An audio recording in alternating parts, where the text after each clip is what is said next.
তুমি যে কোনো পাটি সাপটা বানাও, তেলের পিঠা বানাও, মালপোয়া বানাও, মানে সব বানাতে পারবে, কোনো প্রবলেম নেই। আজকে তোমাদেরকে একটা জিনিস শিখাই, দেখে নাও কিভাবে চাউল গুঁড়া করবে। এই দেখো, দেখে নাও, দেখো ডাইরেক্ট গুলা হয়ে গেছে, পিঠা খাওয়ার জন্য ডাইরেক্ট তৈরি। এখন কিভাবে করছো এটা বলে দাও।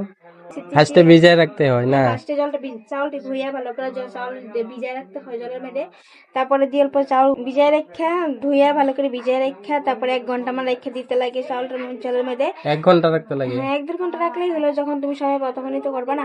তারপরে দিয়ে হলো চাউলটা ডাইরেক্ট মিক্সিতে দাও, অল্প জল দাও, ডাইরেক্ট এটা একদম ইজিলি হয়ে যায়। এটার মধ্যে আর কোনো জল দিতে লাগে না, ডাইরেক্ট একদম গুলাই থাকে। ডাইরেক্ট গুলা হয়ে যায় হ্যাঁ, না? ডাইরেক্ট গুলা, তুমি দেখে নাও, দেখে নাও বন্ধুরা, এটা পুরো প্লেন একদম ফিনিশ হয়ে গেছে। তো এটা আমার কোনো কষ্টই করতে লাগবে না, আর কোনো এটা চাউল গুঁড়া করতে লাগবে না, ডাইরেক্ট একদম হয়ে যায় গুলা। আসছে না, আগে তো জল, ওখানে খালি চিনি মিশিয়ে দিলে হয়ে যাবে না? আগে তো জল এটা দিতে লাগতো, এটা তখন আর জল দিতে লাগবে না, ডাইরেক্ট একদম গুলাই হয়ে গেছে।